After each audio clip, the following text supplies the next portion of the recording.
hope that you're ready to laugh because next up is a very funny lady. She's going to be opening up for Shy Baldwin on his upcoming tour that kicks off next month, and you get a preview right now. Emphasis on the view. It is a good one. So give a nice army welcome for Mrs. Maisel. Tits up. Tits up.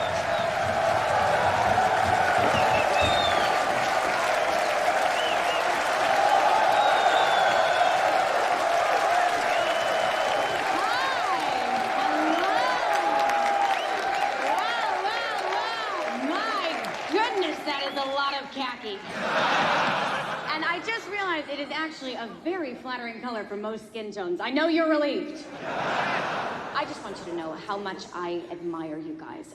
I could never be brave enough to wear the same outfit every day. My brother toyed with joining the army. He loved the idea of serving his country, but then he snapped a rubber band in his eye, and that was the end of that. You guys have a lot of rules here, which I totally get. You need rules. Women learn rules from women's magazines. I can't make a move without consulting Family Circle or Harper's Bazaar. Otherwise, I'd have no idea what shade of red drives a man crazy. Little hint, it's the one with the least amount of fabric involved.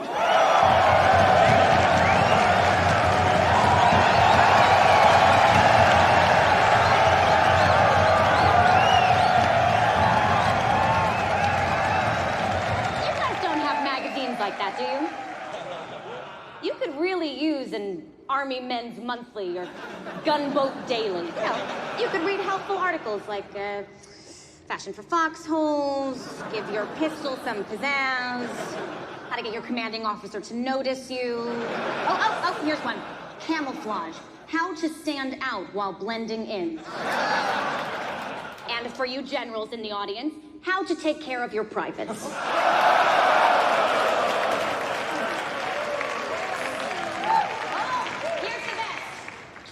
Funny little lady. I'm loving it. She is. You know, a lot of top-notch entertainers come through here. Uh-huh. Bob Hope played here, right on that stage. Milton Berle, been here twice. You know how much you'd have to pay to see Bob Hope at the Copacabana? A lot. Then some. Yeah, the Army life is a good life. Job security, 3 squares a day, excitement, travel. You like to travel? Sure. It's a great organization. Waking up every day, proud to be an American. Proud to serve your country, you know? Do I? Well, have you ever thought about joining up? Me? Oh, no. Strong young man like yourself. I'm not that young. Can you play the bugle? I do not play the bugle. We need a bugler. I just thought I'd ask. Sorry. You got the cheeks for it. Okay. Doesn't matter. There's a place for everyone in the Army.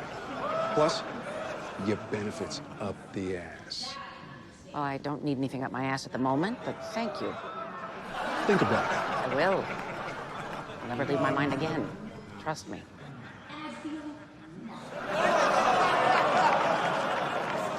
You guys have your own language here. It's so fun. A soldier said he was going to go sit on the honey bucket, and I was like, I've been called a lot of things, pal. I almost smacked him, so I gotta keep out of trouble here.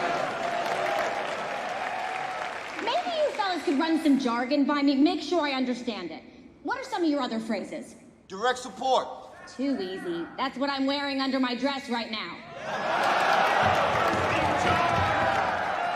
Zone of action. Everything not covered by the direct support I'm wearing. Rear guard. Diaper cream. Friendly fire. A cute redhead. Frontal fire. Shock action. Frontal fire and shock action? Isn't frontal fire what you contract when you have shock action with the wrong girl overseas?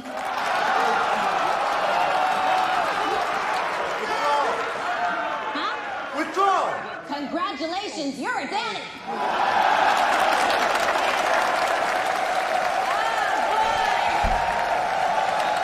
Well, you sure know how to make a girl feel welcome. That's all for me today. I'm Mrs. Maisel. You boys stay safe out there because you're just too cute to lose. Thank you and good night.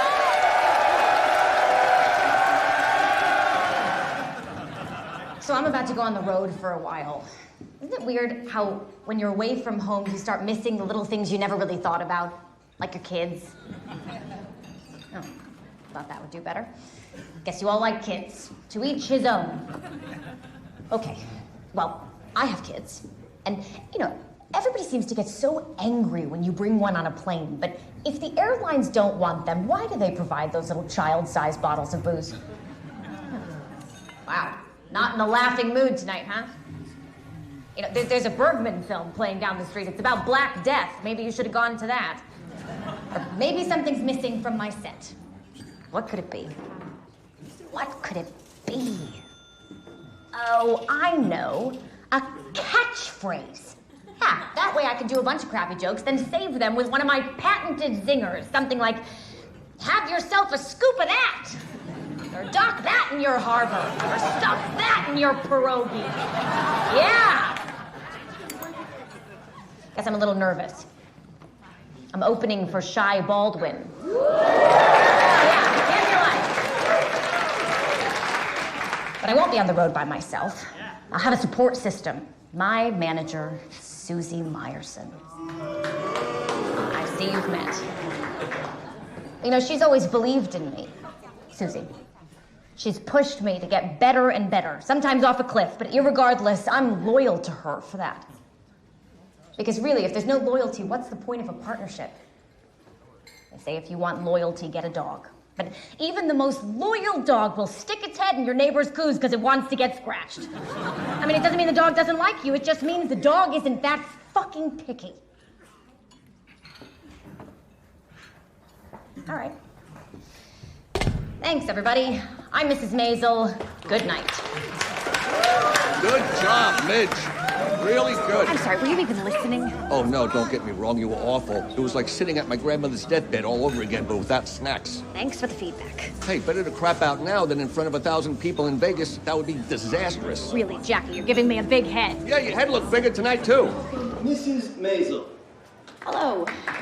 Welcome to the night that will not end. Woo. So tonight, ladies and gentlemen, I failed. Oh, did I just fail? Yes. Applaud me. I need it. Even if it's mocking, I have no pride left. Earlier tonight, I was in the big room. That room over there none of you can afford, hence you're here. It's a nice room. Drinks have actual booze in them, and I went on stage in that nice big room with the super boozy drinks, and I just bombed. Anyway, I'm getting back on the horse because failure is our right as Americans. People have fought and died so I can do stupid things like leave the sugar out of a cake or forget to bring an extra diaper with me when I take the baby to the park. More than once she's come home with the New York Times sports section wrapped around her ass. It's what they had in the trash. Plus the Red Sox won, so... Failure is how we grow. Actually, it's how men grow. It's how women shrink. Women are not allowed to fail. And when we finally get an opportunity to do something that isn't normally done by our sex, we get one chance. One. How come men fail? And people say, you gave it the old college try. But women fail and they say, you gave it the old college try, but you shouldn't be in college. You come to Vegas and you gamble, and my question is life not enough of a risk for you people? Have you never walked through a wet field in high heels at an outdoor wedding? Put on mascara in a moving car? Or said to your mother, what do you think? Do you really need to look for more risk? Hey, it's my boss. At least until an hour ago. Are you still my boss? I don't know. You're saving all the good stuff for them. Ladies and gentlemen, my favorite performer in the world, at least until he fires me, Shy Baldwin. Oh, sure, we're having some laughs, and prettier face comes along, and I'm chopped liver. Fine. I cede the stage. Think about it. Think about it. Las Vegas is the true American melting pot, proving that losing money is the universal language. Now, I'm Jewish. I'm from New York, and perhaps exotic to some of you, so I thought it would be helpful for me to present for you a primer to the Jewish people. First of all, we are always ready to talk about food. Seeing you all eating dinner, I just want to ask what you're eating, if it's good, and tell you what you should have ordered. Complaining. This is big with us. What repressing your emotions is to wasps, complaining is to Jews. It's second nature. But the key is the complaint should never be about big, important things. Only little things like, It's hot out. This restaurant is so far. The line is so long. You know, things nobody can do anything about. Remember, you're not trying to fix anything. You're just trying to be heard. Guilt is big with us, and we use it wisely. And it's not for making yourself feel bad about something you did. It's for making someone else feel bad about something they didn't do. Jewish parents. Yell at your sons for not eating enough. Yell at your daughters for eating too much. And there's the saying often attributed to our great prophet Avraham, anything you can do isn't all that interesting to me. That's it for me, ladies and gentlemen. You've been a great audience. Thanks for listening. I'm Mrs. Maisel. Mrs. Maisel. Thank you very much. So this afternoon, oh my God, that's my ex-husband. My ex-husband's here, right there at the table. He lives in New York. What? No, I invited him to come. It's fine. Now, I promised him I wouldn't talk about him, but that just shows he can't read a bluff. So, if you see him at a poker table after the show, go all in. So, Joel Maisel was born in a shtetl called Brooklyn. I know I've talked a lot about my parents tonight, but that's just because they are here. In Florida. Can you feel it? They're coming to my show tomorrow, so I need to get all this out of my system tonight. Tonight, I can talk about sex and men and sex with men and sexy men and sex with sexy men, but tomorrow, that's all off limits because my parents don't know I'm not a virgin. I think my 2 kids might have been a tip-off. I'm amazed that those are my cobbler's apprentices story has held up for so long. Maybe my parents think that when I got divorced, it made me a virgin all over again. Like, the judge says, I grant you divorce and restore everything up your skirt to its original condition. And then bangs his little gavel. But my parents are people who do not like change. When my husband left me, my father said, go get him back. Like I'd accidentally left the barn door open and Bessie the cow had wandered off. When I didn't go get him back, as instructed, my father was furious. My mother still hasn't heard he's gone, so she hasn't reacted yet. I mean, she's been told, she just hasn't heard it. And now they're here in Florida to watch their divorced daughter stand on stage and tell jokes about them. Because they know that will kill them, and I'll feel bad forever, and then finally they will have won. I'm Mrs. Maisel. You've been a great audience. A new thing called a birth control pill. Have you heard of it? It's just a little pill, and when you take it, you can have sex all you want and not get pregnant. However, only married women are allowed to take it. You know, women who don't want to have sex. Who says the Food and Drug Administration doesn't have a sense of humor? 1960. An interesting time to be a woman. You know, they say, and by they, I mean men, they say that the women's vote may just put Senator Kennedy in the White House. And why? Because women think he's cute, which I find highly offensive. And he's extremely cute. But here's my question. Why does it have to be either or? I mean, why can't I wish he'd enact his 6-point plan for healthcare and also wish he'd dump Jackie and marry me? Does being a modern woman mean I have to give up being a girl? Or liking pink? Or horses? Or getting out of swimming because I have cramps? I mean, I'd have been a terrible suffragette, right? Don't get me wrong, I love having the vote. And voting, you get a pin. And I really admire all those women who marched to earn that right and protested and wore white, which may be their greatest sacrifice because white is a very tricky color. It washes you out, it makes you look fat or like a nurse, and you can't wear it after Labor Day unless you're a Klansman. So here were these heroic women marching for their rights in white on streets where there's dirt. So not only were they jailed and force-fed and persecuted, but the laundry. Oy. So 1960, change is coming. And I believe that someday a next generation suffragette will wear pink and ride horses, and an unmarried woman will take the pill so she can have as much sex as she wants and not get pregnant, and a married woman will just have a headache and call it a night. Oh, what the hell? We didn't order these. The staff and I have an understanding. Keep them coming, Clint. Hey, Rosie, why don't you eat a little something, huh? Hey, Susie, why don't you grow a few inches, hmm? Okay, so that's where we are. Oops. Well, you won't believe this, but I am all talked out. But you have been the greatest audience in the world. Thank you for making me look good in front of my parents. I'm sure it will change absolutely nothing, but I certainly appreciate the effort. I'm Mrs. Maisel. Thank you. Good evening, ladies and gentlemen. I'm Midge Maisel, Mrs. Maisel on stage. Hey, thanks. I haven't played my hometown for a while. I've been touring with Shy Baldwin for a few months, so... Nice to know that people haven't forgotten me. You haven't forgotten me. My kids have completely forgotten me.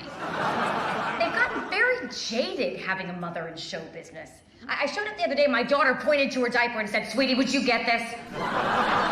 Then she lit her cigarette, refilled her daiquiri bottle, and fired her agent. Now both her parents are in the biz. Oh yeah, this is what happens when you leave. Remember the first time? In case you don't know, this club is owned by my, again, soon-to-be ex-husband, Joe Maisel. And I am here tonight to say, that half's mine. I'm kidding. Always take the side with the bathroom.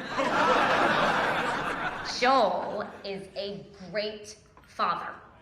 And I just wanted to get up here and tell him that because we had a little tiff earlier this week about our son. Our 5-year-old just got into collegiate, and it costs so much we have to sell him for parts to get the tuition. My daughter is watching this process very nervously. It's so hard to raise kids when you are married. It's really hard to raise kids when you're divorced.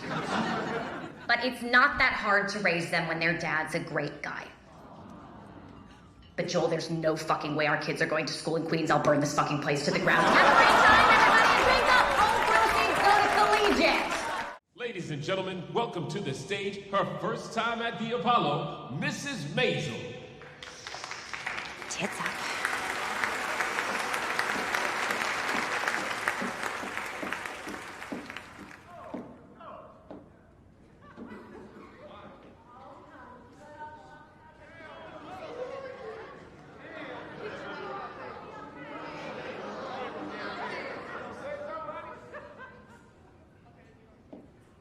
Whoa. You all look like you've just seen a ghost.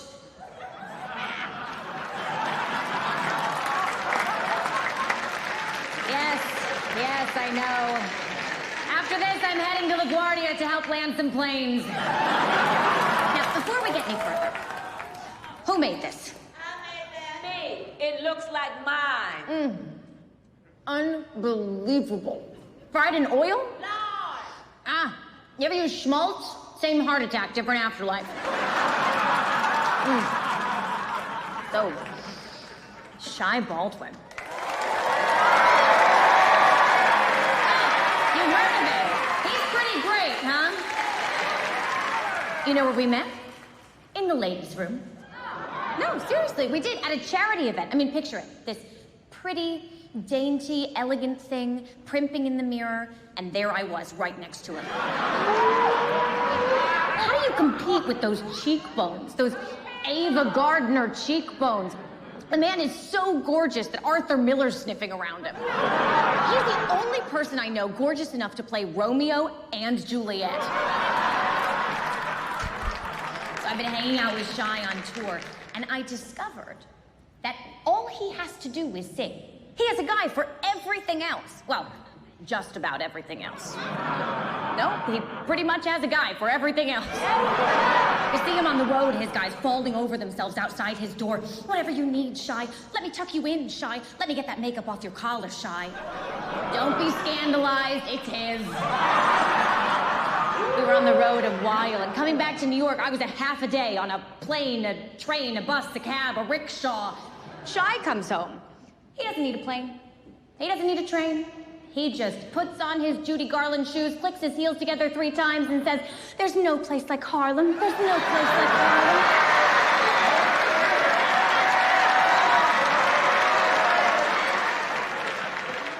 And his closet, it's enormous. It has a doorbell. I went in there once at a party. Amazing. With the silks and the satins, the chiffons, the chenilles. These aren't girl groups. These are his clothes.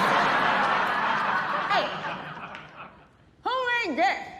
I'm not actually a comedian. I just came here to eat. Shy takes Cleopatra milk bags. Actually, I have no idea if that's true, but it feels true, right?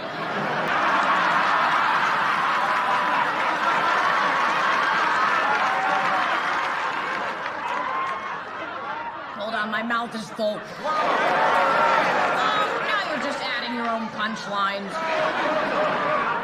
Well, this has been the biggest honor of my life. To stand here at the Apollo and eat on the same stage that Mom's Mabley killed on just moments ago.